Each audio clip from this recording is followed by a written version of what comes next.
भवन्तु। ओम भूर्भुवः स्वः श्रीमन्गणाधिपते नमः। नवग्रह देवताभ्यो नमः, वरुण देवताभ्यो नमः, शालिग्राम भगवानभ्यो नमः। अशतम पुष्पम नमस्कारम समर्पयामि। छोड़ दीजिए, जहाँ जहाँ पूजा की है।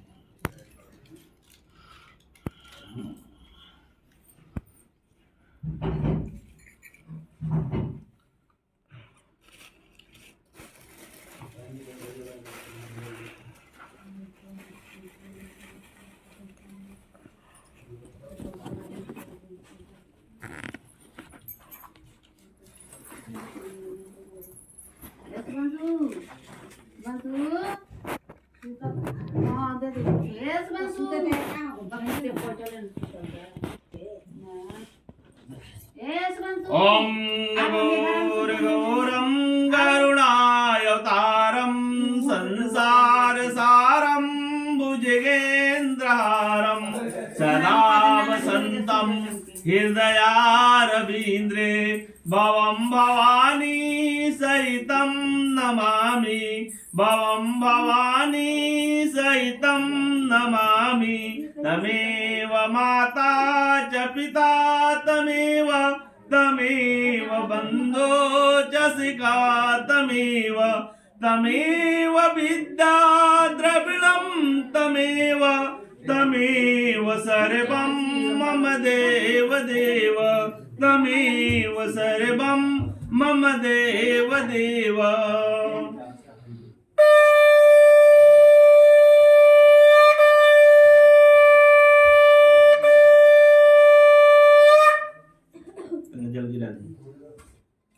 ओम शीतलेकरणे च सर्वदेव समादाग्रहाणां परमेश्वरः सर्वनन्ताग्रे देवो नारायणी नमस्तुते।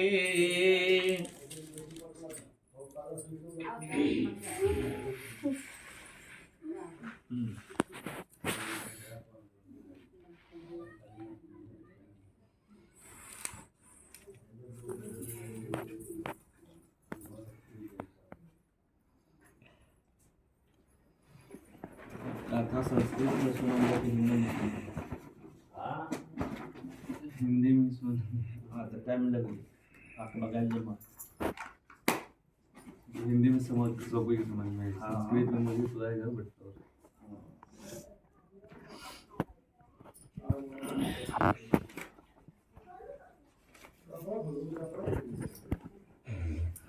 व्यास उवाच।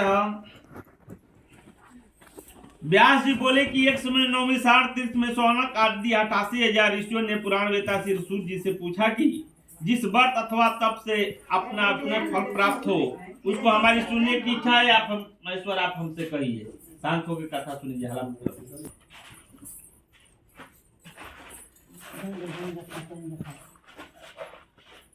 लक्ष्मीपति श्री विष्णु भगवान से पूछा था। विष्णु भगवान ने देवर्षि नारद जी से जिस प्रकार कहा था उसे तुम मन लगा कर सुनो। एक समय नारद जी ने दूसरों की भलाई करने की इच्छा से अनेक लोगों में घूमते हुए मृतलोक में आगमन किए। यहाँ आकर अनेक योनियों में उत्पन्न हुए। समस्त मनुष्यों को तरह तरह के कलेशों से युक्त और कार्यों में दुखी देकर इन प्राणियों का दुख ठीक किस प्रकार नाश हो सकेगा, ऐसा मन में वह सोचकर विष्णु लोक को गए।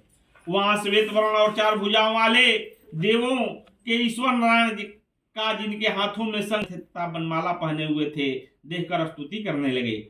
नारद जी बोले कि हे भगवान, आप अत्यंत शक्ति से संपन्न हैं, मन तथा वाणी भी आपको पा नहीं सकते। आपका आदि मध्य और अंत नहीं, निर्गुण स्वरूप होते हुए भी अनंत गुणों से युक्त हैं, संपूर्ण सृष्टि की आदि भूत और भक्तों को दुख को नष्ट करने वाले हैं। आपके लिए मेरा नमस्कार है।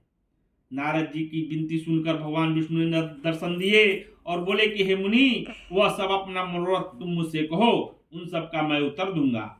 नारद जी बोले कि मृतलोक के निवासी प्राणी अनेक योनियों में उत्पन्न हुए पाप कर्मों से महादुखी हो रहे हैं। सो हे स्वामी, यदि आप की मेरी ऊपर कृपया हो तो बतावें कि उनका दुख किस प्रकार दूर होगा। श्री भगवान ने कहा कि हे पुत्र, तुमने संसार के ऊपर कृपा करने की इच्छा से बड़ी उत्तम बात पूछी है। जिस उपाय के करने से प्राणी मोह से मुक्त हो जाते हैं उसे सुनो, मैं तुमसे कहता हूँ। बहुत पूर्ण प्रदान करने वाला और स्वर्ग और मृतलोक में परम दुर्लभ एक व्रत है। तुम्हारे सने से मैं उस व्रत को कहता हूँ। श्री सत्यनारायण के व्रत को भली भांति विधि को भोगता है और परलोक में मोक्ष को प्राप्त कर लेता है। भगवान के ऐसे वचन सुन नारद ऋषि बोले कि हे भगवान, उस व्रत के क्या फल है और क्या विधि है, और उस व्रत को किसने किया है तथा वह व्रत कौन से दिन करना चाहिए, यह सब विस्तार पूर्वक वर्णन करें। श्री भगवान बोले कि यह दुख और शोक आदि को शांत करने वाला, धन और आधन को बढ़ाने वाला तथा सौभाग्य और संतान को देने वाला और सर्वस्त्र विजय को देने वाला है। जिस किसी दिन मनुष्य भक्ति श्रद्धा से युक्त हो, उसी दिन संध्या के समय सत्यनारायण भगवान की पूजा करे, ब्राह्मण और बंधु बांधव सहित धर्म में तत्पर हो, नैवेद्य और सवैया प्रसाद भक्ति से अर्पण करे। केले की फली, घी, दूध, गेहूं का चूर्ण, गेहूं के चूर्णों के अभाव में साठी चावल का चूर्ण अथवा गुड़ ही लेना चाहिए, परंतु संपूर्ण प्रसाद भक्ति भाव से इकट्ठा और सवैया करके भगवान का भोग लगा देवे। अपनी बंधुओं सहित कथा श्रवण करे और ब्राह्मण को दक्षिणा सहित ब्राह्मण को भोजन करावे, फिर भक्ति से स्वयं प्रसाद भक्षण करे। नित्य करते गीताद्री को रात्रि को जागरण करे, पश्चात श्री सत्यनारायण का ध्यान करते करते अपने स्थान को चले जाएं। इस प्रकार का व्रत का आचरण करने से निश्चय ही मनुष्य की इच्छा पूर्ण हो जाती है। विशेष करके कली युग में भूमि के ऊपर यही लघु उपाय है। इति श्री खंडे श्री सत्यनारायण व्रत कथा प्रथमो अध्याय। प्रेम से बोलो सत्यनारायण भगवान की जय।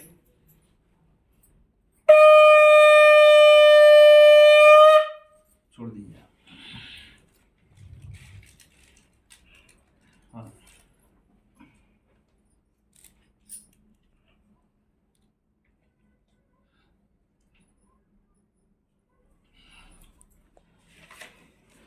श्रोता उवाच, सूत जी बोले, हैं ऋषियों, जिसने पहले से मैं इस व्रत को किया है अब मैं बताऊंगा। सुंदर काशीपुर नगर में एक अत्यंत निर्धन ब्राह्मण रात्रि पृथ्वी पर घुमा करता था।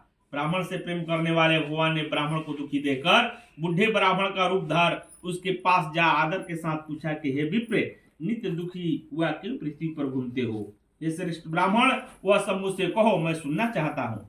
ब्राह्मण बोला कि मैं बहुत निर्धन ब्राह्मण हूँ, भिक्षा के लिए पृथ्वी पर निकला हूँ। हे भगवान, यदि आप इनका उपाय जानते हो तो कृपया कर कहें।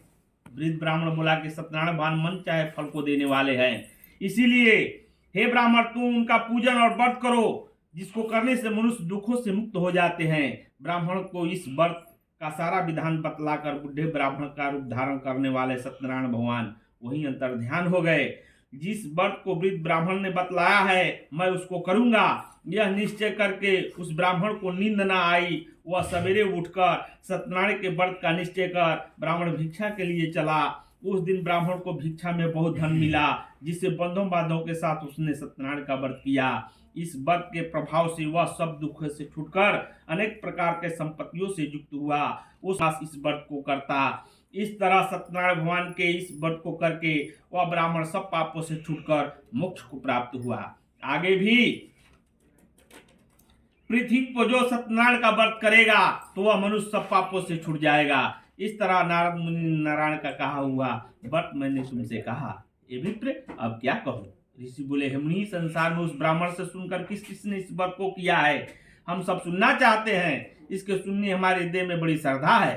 सूत जी बोले कि हे मुनियों, जिसने इस व्रत को किया है वह सुनो। एक समय वह ब्राह्मण धन और ऐश्वर्य के अनुसार बंधु बांधवों के साथ व्रत करने को उदित हुआ। उसी समय एक लकड़ी बेचने वाला आया और बाहर लकड़ियों को रखकर ब्राह्मण के घर गया। प्यास से दुखित लकड़हारे ने ब्राह्मण को व्रत करते हुए देखा और ब्राह्मण को नमस्कार कर बोला कि आप यह क्या कर रहे हैं और इसके करने से क्या लाभ मिलता है, यह सब विस्तार पूर्वक कहे। ब्राह्मण बोला कि सब कामनाओं को पूरा करने वाला सत्यनारायण का व्रत है, इसी की कृपा से यहाँ धन की वृद्धि हुई है। जिससे व्रत के विषय में जानकर लकड़हारा बहुत प्रसन्न हुआ और प्रसाद खाकर जल पीकर घर चला गया। लकड़हारे ने अपने मन में यह विचार किया कि आज लकड़ी बेचने से जो धन मिलेगा उसी से मैं सत्यनारायण देव का उत्तम व्रत करूंगा। मन में यह विचार कर लकड़ियां सिर पर रखकर जिस नगर में धनवान लोग रहते थे ऐसे सुंदर नगर में गया। उस दिन दूना लकड़ियां का दाम मिला। तब वह प्रसन्न होकर केले की फली, शक्कर, घी, दूध, गेहूं का चौड़ सब इकट्ठा कर स्वयं लेकर अपने घर को चला तथा सब भाइयों को बुलाकर विधि के साथ व्रत किया। उस सत्यनारायण के व्रत के प्रभाव से लकड़हारा धन पुत्र आदि से युक्त हो संसार का सुख भोग कर वैकुंठ धाम को चला गया। इति श्री खंडे श्री सत्यनारायण व्रत कथा द्वितीय अध्याय। प्रेम से बोलो सत्यनारायण भगवान की जय। छोड़ दीजिए।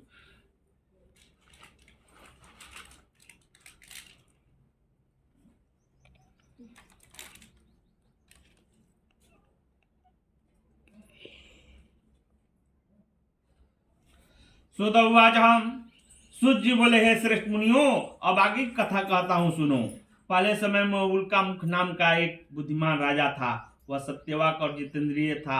प्रतिदिन देवस्थान में जाता था तथा ब्राह्मण को धन देकर संतुष्ट करता था। उसकी स्त्री कमल के समान मुख वाली सती सावधि भद्रशिला नदी के किनारे उन्होंने सत्यनारायण का व्रत किया। उसी समय एक साधु वैश्य आया जिसके पास व्यापार के लिए बहुत प्रकार का धन था। नौकों को किनारे पर ठहरा कर राजा के पास गया और व्रत करते हुए देखकर विनय के साथ पूछने लगा, हे राजन, भक्ति युक्त चित्त से आप क्या कर रहे हैं? मेरी सुनने की इच्छा है, यह सब मुझसे बतावें। राजा बोला कि हे साधो, अपने बंधु बांधवों के साथ पुत्रादि की प्राप्ति के लिए महाशक्तिवान श्री सत्यनारायण का व्रत पूजन किया जा रहा है। राजा का वचन सुनकर साधु आदर से बोला, हे राजन, मुझसे इस व्रत का विधान कहो, मैं भी कथनानुसार तुम्हारा व्रत करूंगा। मेरी भी संतान नहीं है और इससे निश्चय ही संतान होगी। राजा से सब विधान सुन व्यापार से निवृत्त हो आनंद के साथ घर गया। साधु ने अपनी स्त्री से संतान देने वाला उस व्रत का समाचार सुनाया और कहा कि जब मेरे यहाँ संतान होगी तब मैं इस व्रत को करूंगा। साधु ने ऐसा अपनी स्त्री लीलावती से कहा कि एक दिन उसकी स्त्री लीलावती पति के साथ आनंदित हो संसारिक धर्म में प्रवृत्त हुई और सत्यनारायण भगवान की कृपा से गर्भवती हो गई तथा 10वें महीने में उसने एक कन्या को जन्म दिया। दिन दिन वह इस तरह बढ़ने लगी जैसे शुक्ल पक्ष का चंद्रमा बढ़ता है। कन्या कलावती का नामकरण संस्कार किया गया। पश्चात लीलावती ने मीठे शब्दों में स्वामी से कहा कि आप पहले संकल्प किया हुआ भगवान का व्रत क्यों नहीं करते हैं? साधु बोला कि हे प्रिय, इसके विवाह के समय व्रत करूंगा। अपनी स्त्री को यह आश्वासन दे वह नगर को गृह में बढ़ते बढ़ते जुआ हो गई। साधु ने जब नगर में सखियों के साथ कन्या को देखा तो तुरंत ही उस धर्मवती ने दूत को बुलाकर भेजा कि कन्या के विवाह के लिए अच्छे वर की खोज करे। साधु की आज्ञा पाकर दूत कंचनपुर नगर को गया। वहां से एक वैश्य को पुत्र को लेकर आ गया। साधु ने सुंदर गुण युक्त वैश्य पुत्र को देखकर जाति और बंधु बांधव सही संतुष्ट हो विधि के अनुकूल अपनी कन्या को उसके साथ विवाह कर दिया। प्रारंभ से विवाह के समय साधु व्रत करना भूल गया, जिसके कारण भगवान रुष्ट हो गए। अपने कर्म में प्रवीण साधु कुछ समय पीछे दामाद सहित व्यापार के लिए चला गया और सिंधु के समीप रत्नपुर में जाकर व्यापार करने लगा। उन दोनों के राजा चंद्रकेतु के नगर में पहुंचने पर सत्यनारायण भगवान ने उसको भ्रष्ट प्रतीक देखकर श्राप दिया कि साधु को अत्यंत दारुणिक दुख मिलेगा। उनको चोर वहीं आए जहां वे दोनों ठहरे थे। पीछे से राजा के दूतों को दौड़ते हुए आते देखकर भयभीत होकर माल वहीं छोड़ चोर छिप गए। राजा के दूत साधु वैश्य के पास पहुंचा तो वहां राजा के धन को रखा देखकर उन दोनों वैश्यों को ले गए। प्रशंसा से दौड़ते हुए राजा के समीप जाकर बोले, ये दो चोर हम लाए हैं। देखकर अज्ञात दृढ़ता में बांधकर महाकारागार में बिना विचारे हुए डाल दिया। सत्यनारायण भगवान की माया से वशीभूत हो किसी ने उसका कहना नहीं सुना और उन दोनों का धन भी राजा चंद्रकेतु ने ग्रहण कर लिया। उसी श्राप के द्वारा उसकी स्त्री भी घर पर बहुत दुखी हुई और घर पर जो धन रखा था वो चोरों ने चुरा लिया। शारीरिक और मानसिक पीड़ाओं से तथा भूख प्यास से दुखित हो अन्न की चिंता में घर घर फिरने लगी। एक दिन कन्या भूख से पीड़ित हुई ब्राह्मण के घर गई। वहां जाकर उसने सत्यनारायण का पूजन देखा। वहां बैठकर कथा सुनकर प्रसाद भक्षण कर रात को घर लौटी। माता लीलावती ने कन्या से प्रेम से पूछा, हे पुत्री, रात में कहाँ रही और तेरे मन में क्या विचार है? कलावती ने शीघ्र ही माता से कहा, हे माता, मैंने एक ब्राह्मण के घर में मनचाहा फल देने वाला पूजन देखा है। वैश्य की स्त्री सत्यनारायण व्रत करने को तैयार हुई। उस वैश्य की स्त्री ने अपनी कुटुंबियों और बंधुओं के साथ व्रत किया और सत्यनारायण भगवान से वर मांगा कि मेरे पति और दामाद शीघ्र घर चले आवे और प्रार्थना की कि दोनों का अपराध क्षमा करे। सत्यनारायण भगवान फिर इस व्रत से संतुष्ट हो गए। वे राजा चंद्रकेतु को सपने में दिखाई दी और कहा कि हे राजन, दोनों बंदी वैश्यों को कल सुबह होते ही छोड़ देना और उन सब का धन भी दे देना तुमने जो लिया है, नहीं तो तेरा राज धन पुत्रादि सब नष्ट कर दूंगा। राजा को ऐसा कहकर भगवान अंतर ध्यान हो गए और प्रातःकाल राजा चंद्रकेतु ने अपने सज्जनों के साथ सभा में बैठकर सबको अपना सपना सुनाया और दोनों वैश्यों को शीघ्र छोड़ने को कहा। उन्होंने राजा के वचन सुन दोनों वैश्यों को बंधन खोलकर राजा के पास लाकर विनय पूर्वक कहा कि उन दोनों वैश्य को बेड़ी से बंधन से मुक्त कर ले आए हैं। इन दोनों ने राजा चंद्रकेतु को प्रणाम कर पहली बातों का स्मरण करते हुए डर के मारे कुछ न कहा। राजा ने दोनों वैश्य पुत्रों को देखकर आदर से कहा कि प्रारंभ से तुमने अत्यंत दुख उठाया है, परंतु अब कुछ डर नहीं है, और इसकी बेड़ियां निकलवा कर हजामत आदि बनवाई। राजा ने उनको वस्त्राभूषण दे दोनों को कहा कि अब घर अपने जाएं। उन दोनों ने राजा को नमस्कार कर कहा कि अब आपकी कृपया से चले जाएंगे। यह कहकर दोनों वैश्य अपने घर को चले गए। इति श्रेवाखंडे श्री सत्यनारायण व्रत कथा तृतीय अध्याय। प्रेम से बोलो सत्यनारायण भगवान की जय।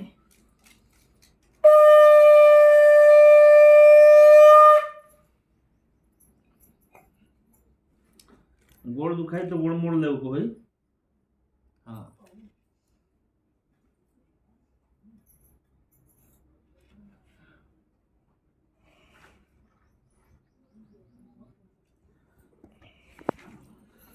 सुत उवाच सूर्य बोले है वैश्य ने मंगलाचरण करके यात्रा प्रारंभ की और ब्राह्मण को धन दे अपने नगर को चला।